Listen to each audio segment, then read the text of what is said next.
여러분들 오늘날 기독교에 대한 인식, 그 인식에 대해서 우리가 생각을 해보면은 거의 최악이 아닐까라는 그런 생각을 합니다. 여러 가지 이유가 있겠지만은 대부분 많은 사람은 기독교는 사랑과 은혜를 강조하는 그런 종교로 인식을 합니다. 그렇지만은 정작 그런 사랑과 은혜를 강조하는 그런 신앙을 갖고 있어야 하는 그런 기독교인들이 정작 그들의 삶 속에서는 그 사랑과 은혜를 실천하지 않는 그런 모습들을 많이 보입니다. 그것으로 인해서 많은 사람들이 기독교를 욕할 때가 상당히 많죠.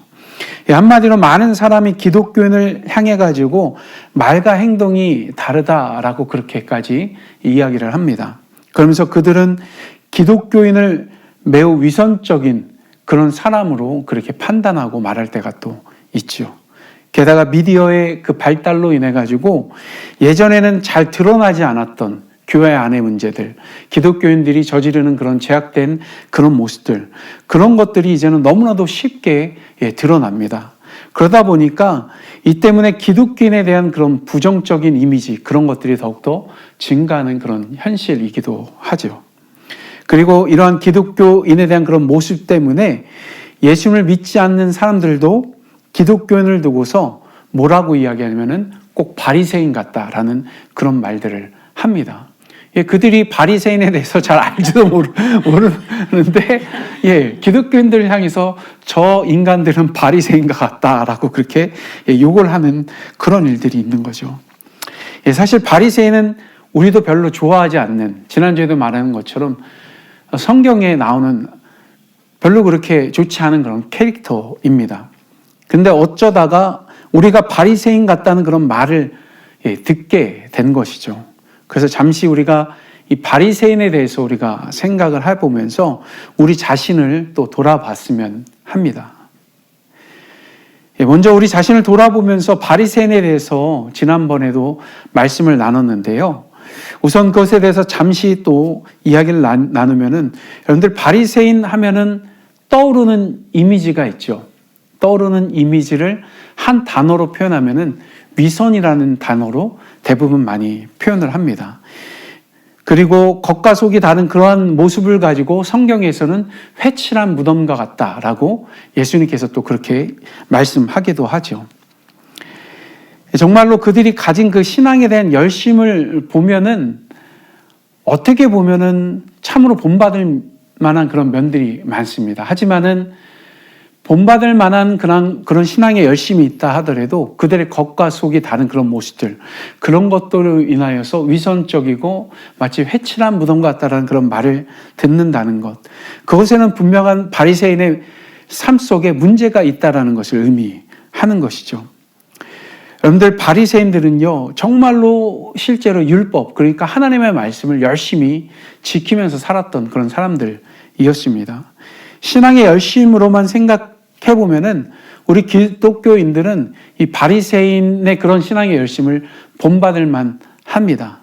그렇지만 앞서 말씀드린 것처럼 그들이 그렇게 신앙생활을 열심히 했지만은 위선적이다라는 그런 평가를 받는 그런 모습, 그런 것은 어떻게 보면 그런 신앙의 열심이 하나의 겉껍데기에 불과하다라는 것이죠. 예전에 제가 어느 한 교회에서 부교육자로 사역을 할 때 찬양팀을 맡아서 이제 사역하면서 찬양팀을 훈련하면서 하루는 이 찬양팀 훈련 가운데서 이 찬양팀에게 뭔가 좀 쇼킹한 것을 우리들의 삶에 있어서 우리가 정말 하나님 앞에 바르지 못한 위선적인 그런 삶을 살고 있는 것에 대해서 좀 쇼킹한 그런 거를 좀 알려주기 위해서 곰곰이 생각하다가 하나의 아이디어가 생각이 났습니다. 그게 뭐냐면은 그들에게 선물을 하나씩 포장을 이쁘게 해가지고 주는 것이었습니다. 그래서 그 찬양팀을 훈련하는 날에 그 성도님들, 찬양팀원들에게 선물을 하나씩 나눠줬어요. 상자를 하나씩 나눠주죠. 그러니까 너무나도 좋아하는 거예요. 와, 막 선물을 받으니까 좋죠. 그렇죠? 그래서 자, 이 시간에 한번 동시에 하나, 둘, 셋 하면 다음번에 그거를 뜯어봤으면 합니다. 하고서 그렇게 했어요. 자, 이제 뜯어보세요. 그랬더니 막 열심히 뜯고서 그걸 딱 여는데 어땠냐면은 그 상자 안에 아무것도 들어있지 않았던 겁니다. 그러니까 빈 껍데기만 있는 그런 선물 상자를 사실 제가 그들에게 선물로 줬던 거죠. 그래서 그때 했던 말이 그런 거 있었어요. 우리가 신앙생활하면서 그리고 우리가 찬양팀으로 그렇게 예배를 인도하면서 예배자의 모습을 우리가 가져야 되는데 우리 삶 속에 정작 우리의 삶을 돌아보면은 빈 껍데기의 모습으로 그렇게 신앙생활하고 또 우리가 마치 진정한 예배자인 것처럼 착각하며 살아갈 때가 있습니다. 라는 그런 메시지를 던진 적이 있습니다.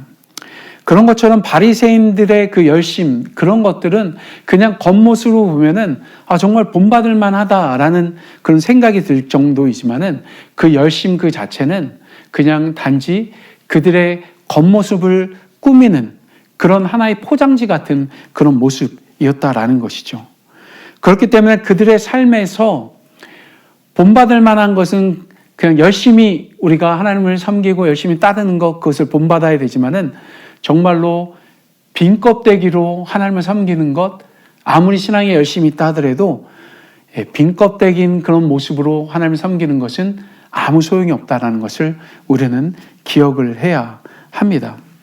왜냐하면 그러한 열심은요, 그냥 나의 의를 드러내기 위한 열심이기 때문인 것이죠. 그것은요, 전혀 하나님의 뜻과 상관없는 그런 열심인 것입니다. 우리에게도 이런 바리새인과 같은 그런 모습이 사실 있을 때가 많죠. 마치 어느 한 로맨틱한 드라마의 그 대사처럼 이 안에 너 있다. 그런 대사가 있죠. 그런 대사처럼 우리 안에 바리새인이 있을 때가 있는 것입니다. 지난번에 예를 들었던 것처럼 우리 삶에서 하나님의 말씀을 우리 자신에게 적용하는 것이 아니라 다른 사람에게 적용할 때가 우리들 삶 속에 바리새인처럼 그럴 때가 있고요. 또 사람을 가릴 때가 있습니다. 가린다는 것. 이것에 대해서 좀 더 말씀드리면은 그러니까 그런 거예요. 내가 가까이 해야 할 사람, 또 멀리 해야 할 사람을 우리가 나누고 가릴 때가 있죠. 또한 그렇게 행동하는 것이 우리 안에 있는 바리새인적인 모습 중에 하나라는 것. 그것을 우리는 사실 알아야 합니다. 네, 여러분, 이런 바리새인의 모습이 과연 하나님께서 원하시는 모습인지 그것을 한번 우리는 생각해 볼 필요가 있습니다. 당연히 사실은 그렇지 않습니다. 하나님의 마음은 그렇지 않다라는 것이죠. 우리는 항상 하나님의 마음을 갖고서 우리 주변에 있는 사람들을 가리지 않고 그 사람들을 바라보고 그 사람들에게 다가서고 그 사람들의 필요를 채워주는 그런 삶을 우리가 살아가야 합니다. 물론 그 사람들이 원하는 그 필요가 옳지 않은 것이다라고 한다면 그것을 채워주는 것이 아니라 그들이 올바른 필요를 채울 수 있도록 우리가 가이드해주고 도와주는 그런 삶의 역할을 우리가 해야 하는 것이죠. 그것이 바로 정말로 우리가 잘 아는 것처럼 하나님을 사랑하고 우리의 이웃을 우리의 몸과 같이 사랑하는 것, 그것하고도 같은 겁니다. 그렇습니다. 우리는 하나님을 사랑하고서 분명히 우리의 이웃을 사랑해야 합니다. 이것을 지키기 위해서 우리가 해야 하는 그런 일이 있다라고 한다면은 제일 먼저 우리는 다른 사람들을 판단하는 그 판단, 그것을 멈춰야 합니다. 그리고 내가 가까이 해야 하는 사람, 멀리 해야 하는 사람, 그것들을 구분짓고 나누는 그런 일들도 우리는 멈춰야 합니다. 지난주에 말씀드린 것처럼 목사님, 오늘 말씀은 정말로 김 집사가 들어야 되는 말씀인데 꼭 이런 말씀을 전할 때는 그분은 꼭 교회를 안 오시더라고요. 그렇게 말하는 것, 그런 말하는 그런 삶이 우리들 가운데 있어서는 안 된다라는 것이죠. 정말로 그 사람이 그 말씀 가운데 은혜 받기를 원한다라고 한다면은 그 사람에게 가가지고 내가 오늘 하나님께서 주신 그 말씀으로 인해서 너무나도 많이 은혜를 받았는데 목사님이 이런 말씀을 하시더라고요 하면서 자기 간증을 하면서 그 하나님의 마음을 나누는 일을 해야지 그 사람을 향해서 마치 정죄하고 비판하고 판단하듯이 그렇게 말하는 그런 일들을 우리는 멈춰야 하는 것입니다. 정말 그 사람이 걱정되면 그 사람을 위해서 기도하고 그 사람을 마음에 품는 그런 일들을 우리가 해야 되는 것이죠. 근데 우리가 이런 일을 제대로 행하지 못하고 정말로 바리새인처럼 이중적인 그런 모습, 위선적인 모습으로 그렇게 신앙 생활할 때가 있습니다. 근데 그런 일을 하는 데 있어서는 다른 이유가 사실은 있는 것이 아니에요. 그 이유가 뭐냐면요, 이거예요. 내가 하나님의 말씀을 이끌고 가려고 하는 그런 우리 마음의 태도, 그런 것들이 우리들 가운데 있기 때문인 거예요. 그러니까 하나님의 말씀이 우리를 이끌어 가야 되는데 내가 하나님의 말씀을 이끌고 가려고 하는 거죠. 다른 말로 표현한다면은 내가 하나님의 말씀을 지키고 행하려고 억지로 그렇게 노력하고 억지로 열심 부리는 그런 모습들 가운데 있기 때문에 그런 일들이 벌어지는 겁니다. 우리가 하나님의 말씀을 우리 스스로 우리의 힘으로 여러분들 이끌 수 있다라고 생각을 하시나요? 예, 결코 그렇지 않습니다. 하나님의 말씀은 항상 성령께서 우리들 가운데 함께 하시면서 그 말씀을 조명해 주시고 우리에게 감동해 주시고 하나님의 뜻을 가르쳐 주심으로 말미암아서 우리는 그 말씀을 따라 살아가야 하는 것입니다. 근데 그렇지 않고서 억지로 우리가 하나님의 말씀을 이끌고 가려고 할 때 종종 그런 일들, 남을 판단하고 사람들을 가리는 그런 일들이 우리들 가운데 있게 되는 것이죠. 그런 거는 또한 어떠한 모습하고도 같냐면은 우리 자아 가운데서 하나님이 우리 마음의 중심에 있어야 되는데, 여러분들 다 잘 아시죠? 하나님께서 우리 마음의 중심에 있어야 하는데 그 하나님을 어떻게 하는 거예요? 구석자리로 몰아내려고 하는 것, 그것하고도 같은 겁니다. 그런 모습이 있을 때 우리들 삶 속에 바리새인과 같은 그런 삶의 모습이 나타나는 것이죠. 지난주에 말씀드린 것처럼 하나님의 말씀은요, 우리를 억압하거나 우리에게 짐을 지어주기 위해서 하나님께서 우리에게 주신 것이 아니에요. 하나님의 말씀은 우리에게 자유함을 주시기 위해서 주신 것입니다. 이것과 관련하여 요한복음 8장 31절과 32절에 보면은요, 그러므로 예수께서 자기를 믿은 유대인들에게 이르시되 너희가 내 말에 거하면 참으로 내 제자가 되고 진리를 알지니 진리가 너희를 자유케 하리라, 이렇게 말씀합니다. 우리가 너무나도 잘 아는 말씀입니다. 우선 여기서 진리라는 것은요, 헬라어로 알레데이아라는 그런 단어이고요, 히브리어로는 에메트라는 그런 단어예요. 에메트. 예, 그리고 그 뜻은요, 둘 다 견고하고 변하지 않는 것, 혹은 가장 올바르고 정확한 것, 이것을 진리라고 이야기를 합니다. 그러니까 한마디로 우리 삶 속에서 가장 정확한 인생의 정답, 그것을 진리라고 말하는 겁니다. 그러니까 우리 삶에 수많은 복잡한 문제들이 있죠. 그런 문제들에 대한 가장 올바른 정답, 그것이 하나님의 말씀 안에 있고 그 말씀 안에 있는 것이 진리라는 것이죠. 그런데 그 진리가 뭐예요? 우리를 자유케 한다는 겁니다. 그래서 예수님께서 유대인들에게 이르시되 뭐라고 해요? 너희가 내 말에 거하면 참으로 내 제자가 되리라. 진리를 알지니 진리가 너희를 자유케 하리라 라고 말씀하는 겁니다. 하지만 바리새인들은요, 이러한 하나님의 말씀을 통해서 자유를 누리는 것이 아니라 다른 사람에게 말씀을 가르쳐 가지고 자유함을 누릴 수 있도록 그들 도와야 함에도 불구하고 오히려 바리새인들은요, 하나님에 대한 헛된 열심을 가지고서 그 하나님의 말씀을 억지로 이끌고 가려고 했던 거예요. 억지로 삶에 적용하려고 했던 거죠.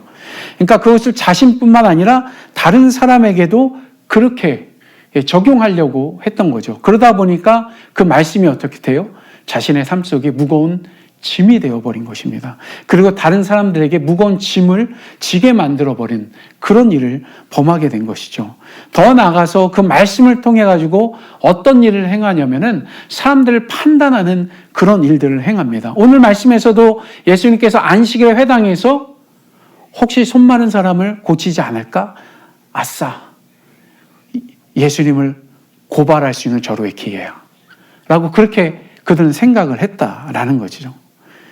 그렇습니다. 만약 하나님의 말씀이 활과 같은 역할을 한다라고 한다면요, 그 말씀을 가지고 다른 사람을 향해서 쏘는 그런 행위는 우리는 절대 해서는 안 됩니다. 우리가 그 말씀을 가지고 우리가 쌓아야 할 대상은 누구예요?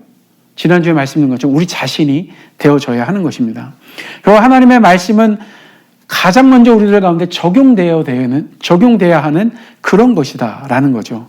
근데 만약 하나님이 주신 그 말씀을요, 다른 사람을 향해서 사용한다라고 한다면은 우리는 그것을 정죄와 판단의 수단으로 절대로 사용해서는 안 됩니다. 예, 그 말씀을 통해 가지고 무엇을 해야 되냐면은 영혼을 살리는, 영혼에게 평안함과 안식을 주는 그런 일들을 우리는 행해야 하는 것이죠. 예, 그런 의미에서 여기는 우리 모두가 하나님의 말씀을 가지고서 우리의 삶을 살아갈 때 우리가 해야 될 일, 그것에 대해서 우리 마음에 새길 것, 그것은 바로 그 말씀을 우리 자신에게 가장 먼저 적용하고 타인에게 적용하는 것이 아니라 내게 적용한 것을 통해서 다른 사람들을 평안하게 하고 다른 사람들을 품어주고 그들을 사랑하고 하나님의 은혜를 그렇게 나타낼 수 있는 저와 여러분들이 되었으면 합니다. 자, 이제 우리가 본격적으로 오늘 본문 말씀으로 들어가 보면요, 바리새인처럼 잘못된 신앙의 열심으로 살아갈 때 벌어지는 또 다른 일을 우리가 볼 수 있어요. 다른 사람들 판단하고 비방하고 하는 일 그 외에 또 다른 한 가지를 보게 됩니다. 그것이 뭐냐면은 바로 타인에 대한 눈을 닫아버리게 하는 거예요. 다른 사람들에 대해서 우리의 눈을 닫아버리게 하는 것이죠. 그러니까 잘못된 신앙의 열심은요, 우리가 하나님의 자녀로서 정작 봐야 할 것들을 보지 못하게 만들어 버린다라는 거예요. 우선 이것에 대해서 오늘 말씀해 보면은 예수님께서 안식일날에 회당에 갔을 때에 그곳에 누가 있었죠? 손 마른 병을 가진 그런 사람이 그 가운데 있었던 거예요. 당시 이 손 마른 병이 어떤 증상의 병인지 사실은 자세히 나와 있지 않아요. 자세히 나와 있지 않지만 많은 성경학자들이 유추를 해봤을 때 이 손 마른 병은 자라면서 손이 서서히 마르고 발육이 중지되는 그런 증상이었을 것이다라고 그렇게 많은 성경학자들이 판단을 합니다. 그런데 사실 누구나 자신의 신체 이상이 있을 때 사람들이 그것에 대해서 어떤 감정을 대부분 많이 느끼죠? 자기 안에 어떤 장애가 있을 때 아니면 자기 자신의 그 자녀에게 어떤 장애가 있을 때 사람들의 감정, 그 사람들의 감정이 안에 뭐가 있죠? 부끄러움이 있잖아요. 부끄러움, 때로는 수치심이 있는 것이죠. 그런 것처럼 이 손 마른 병에 걸린 이 사람도 자신의 그 손이 말라있는 그 모습, 그것으로 인하여 가지고 사람들을 대할 때 항상 부끄럽고 수치스러운 그런 마음이 그 가운데 가득했었을 것입니다. 또 이뿐만이 아니죠. 그 당시 문화와 사회적인 그런 어떤 그런 모습, 상황으로 봐서 이 사람은 심지어 자신의 손이 저주를 받아서 그렇게 되었을 것이다라고 생각했을 수도 있는 것입니다. 그리고 다른 사람들도 똑같이 저 사람은 뭔가 잘못을 많이 했기 때문에 저런 병에 걸렸을 거야 라고 그렇게 판단하는 그런 일들도 있었을 것이죠. 바로 이런 점에서 우리가 지난주에 안식일의 참된 의미에 대해서 나눴는데요. 안식일이 뭐라고 그랬죠? 안식이라는 것은 엿새 동안에 정말 열심히 세상에서 일하면서 그 일하면서 가졌던 육신적으로 또는 정신적으로 때로는 영적으로 지쳐있는 그런 사람들이 정말 그날만큼은 하나님 앞에서 마음껏 평안함과 안식일을 누리게 하라고 하나님께서 그날을 복되게 해주셨고 그날을 사람들에게 주신 것입니다. 그렇기 때문에 안식이라는 것은 하나님의 은혜의 선물인 거예요. 그날만큼은 너희들도 정말 편하게 쉬어라고 하나님께서 그들에게 허락해 주신 날인 거죠. 근데 이런 안식일은요, 어떤 특정한 사람들에게만 주어진 것이 결코 아니다라는 거예요. 어떤 특정한 사람들에게만 주어진 것이 아니다라는 거죠. 그러니까 모든 사람들에게 다 주어진 것입니다. 하지만 오늘 말씀해 보면은 이런 안식일의 참된 의미 안에서 봤을 때요, 손 마른 병을 가진 사람은 안식일에 이 하나님께 주신 참된 평안과 안식을 마음껏 누리고 있었을까요? 한번 생각해 보세요. 앞서 나눈 것을 토대로 우리가 생각을 했을 때는 이 안식일에도, 그리고 특별히 안식일에 회당에 갔을 때 이 손 많은 사람은 주변의 사람들의 눈치를 많이 봤을 것입니다. 행여나 사람들이 나를 이상하게 보지 않을까?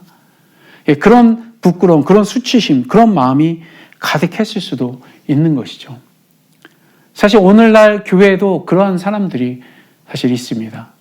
교회 가면은 몸이 부자연스러운 사람들, 자녀에게 어떤 문제가 있는 그런 사람들, 그런 사람들이 교회에 와서 마음의 평안함을 누리지 못한 채 그렇게 예배를 드리고 그렇게 또 삶을 살아가는 그런 사람들이 있는 것이죠. 근데 중요한 것은 뭐냐면은 오늘 말씀해 봤을 때 정말로 안타까운 것이 있어요. 이 손 많은 사람과 관련해가지고 정말로 안타까운 것은요, 그렇게 평안함과 쉼을 제대로 얻지 못하고 있는 이 상황에서 이 손 많은 이 사람을 향해서 그 누구도 아무도 신경 쓰지 않았다라는 거예요. 아무도 신경 쓰지 않았다라는 거죠. 그렇습니다. 말씀을 잘 알고 열심히 신앙생활 한다고 자부한다 할지라도요, 이 손 많은 사람, 이 사람은 그런 사람들 틈에서 여전히 쓸쓸한 모습, 소외된 그런 모습으로 사실은 있었던 것입니다. 그리고 그런 사람들이, 이 손 많은 사람들, 정말로 하나님의 말씀을 잘 알고 있다라고 하는 그런 사람들이 이 손 많은 사람들이 전혀 관심을 갖지 않았다라는 것이죠. 이것이 말씀에 이끌림 받는 것이 아니라 사실은 말씀을 이끌고 가려고 하는 그런 사람들의 특징 가운데 하나인 것입니다.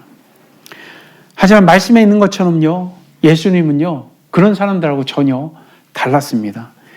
예수님께서 안식일에 이렇게 회당에 가셨을 때 예수님께서 수많은 사람들이 모여있는 그 가운데서 본 사람은 바로 손 많은 그 병을 앓고 있는 그 사람이었다라는 것이죠. 그러면서 예수님은 그 손 많은 사람을 회당 가운데서 일어나게 하셨고 4절에 있는 것처럼 안식일에 선을 행하는 것과 악을 행하는 것, 생명을 구하는 것과 죽이는 것, 어느 것이 옳으냐라고 하면서 거기 주변에 있는 사람들을 향해서 꾸짖습니다. 그리고 5절에 보면은 그들의 완악함을 보시고 예수님께서 탄식하는 그런 모습을 보여주시죠. 이것은 단순히 바리새인들, 그러니까 2절에 있는 것처럼 예수님을 시험하려고 하는 그런 사람들을 향한 탄식 이상의 그 탄식인 것입니다.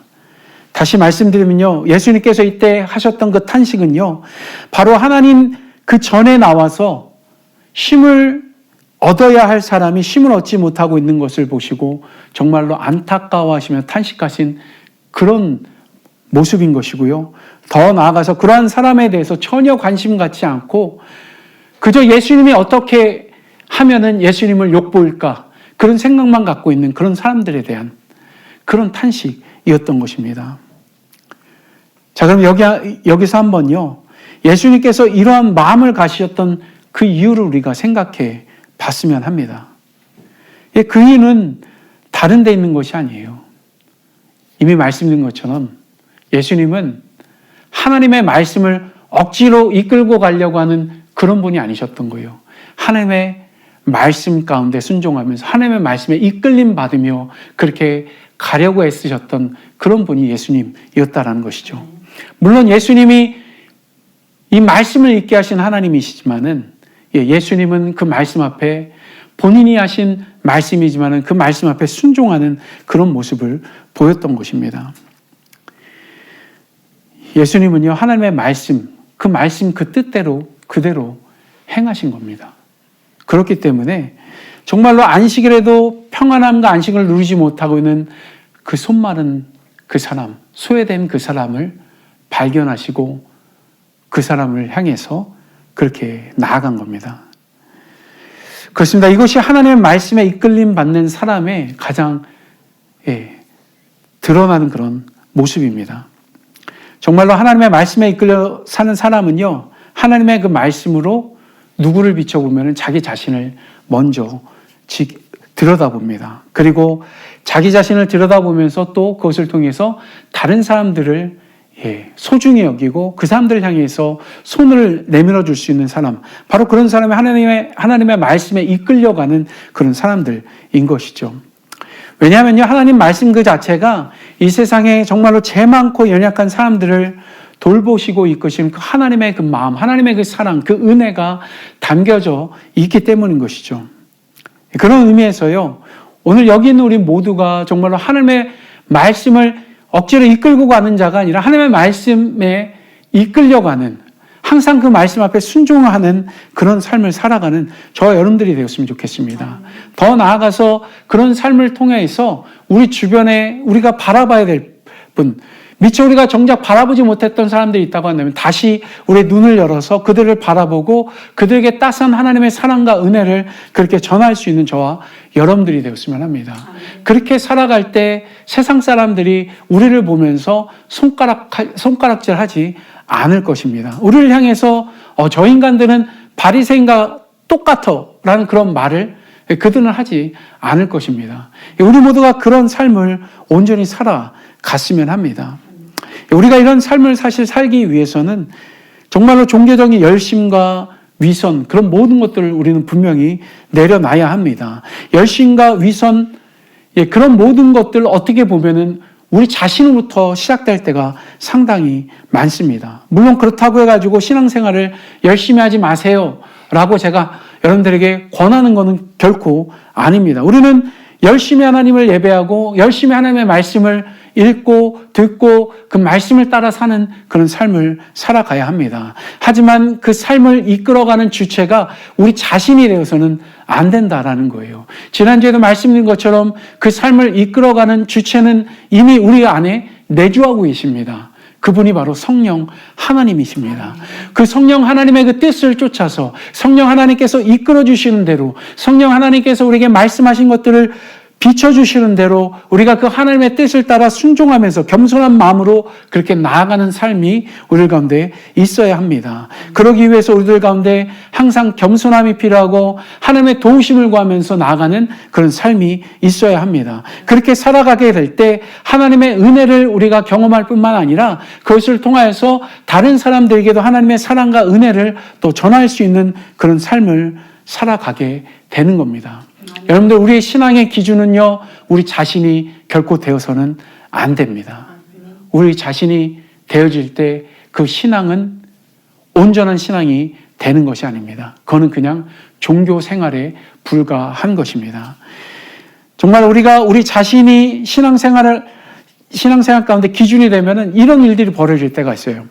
가령 제가 하루에 3시간씩 기도를 한다라고 하면은 다른 사람을 향해서도 어떤 생각을 갖게 되냐면은 다른 사람들도 나처럼 3시간씩 기도해야 된다라는 생각을 어느 순간에 갖게 됩니다.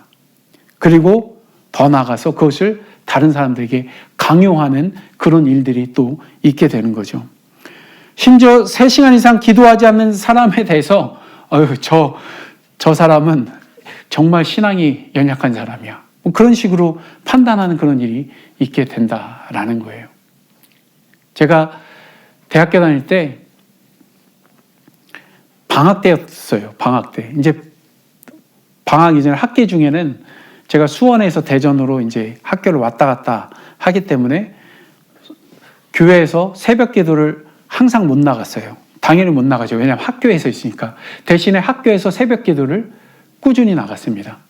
근데 방학 때 딱 됐는데 저희 집이 수원하고 좀 많이 떨어져 있어요. 화성에서 살았어요. 화성 병점이라는 곳에서.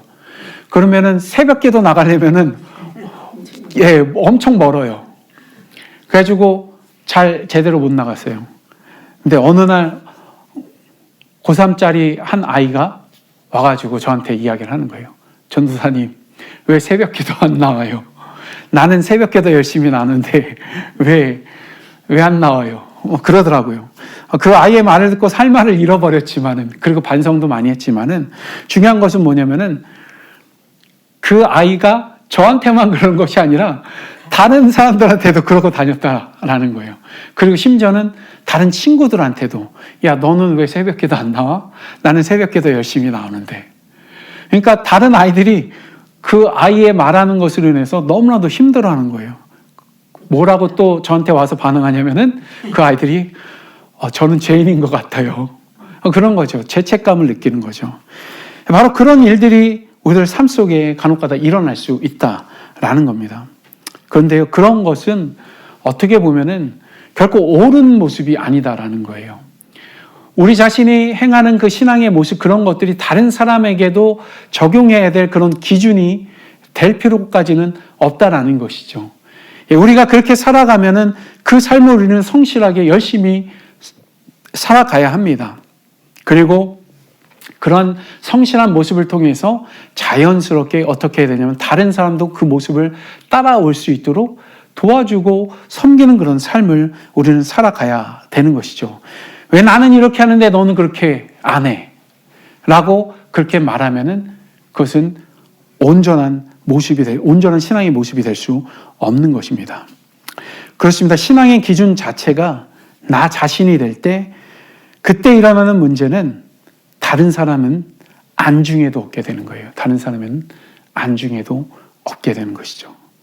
그리고 이렇게 나 자신을 신앙의 기준으로 놓고 살아가게 될 때 생기는 잘못된 그 현상은요, 이미 말씀드린 것처럼 우리가 바라보고 신경 써야 될 그런 사람들, 그들의 마음, 그들의 삶, 그들의 처지, 이런 것들을 제대로 헤아려보지 못하는 그런 일들이 벌어지고, 그것으로 인해서 어떤 일이 또 벌어지냐면은 오히려 다른 사람들에게 상처를 입히고, 심지어는 그들이 하나님을 바라보고자 하는 그런 마음들, 그런 것까지 꺾어버리고 교회를 떠나가게 만드는 그런 일들이 벌어지게 되는 겁니다. 우리는 이러한 삶을 살아서는 안 됩니다. 우리가 살아가는 그 삶 자체는 다른 사람 보기에 저 사람 때문에 교회 가고 싶다, 정말 예수님 믿고 싶다라는 그런 삶이 되어져야 합니다. 그런 삶을 살아가는 사람의 가장 큰 특징은 신앙의 기준이 자기 자신이 아니다라는 거예요. 신앙의 기준이 하나님이고 하나님의 말씀이고, 정말로 하나님의 그 말씀을 순종하면서 그렇게 겸손하게 살아가는 그런 사람들, 더 나아가서 그 말씀 가운데 하나님의 은혜의 역사들을 경험하고 그것들을 간증하는 사람들, 그런 사람들을 많은 사람들이 보면서 본받고, 그런 사람들로 인해서 예수님을 믿는 그런 일들이 벌어지게 되는 것이죠. 다시 한번 말씀드립니다. 신앙에 있어서 우리 자신이 기준이 되어서는 안 됩니다. 우리 안에 있는 성령 하나님, 그 성령 하나님을 항상 의식하면서, 이것을 구약의 용어로 표현하면은 하나님을 경외하면서 그렇게 살아가는 그 삶이 그들 가운데 있어야 합니다. 그렇게 살아갈 때 우리는 주변의 사람들을 제대로 볼 수 있습니다. 그리고 그들을 향해서 하나님의 사랑과 은혜를 가지고 나아갈 수 있습니다. 저 여러분들이 그런 삶으로 그렇게 살아갈 수 있는 그런 하나님의 사람들 되기를 주님의 이름으로 또 축복합니다.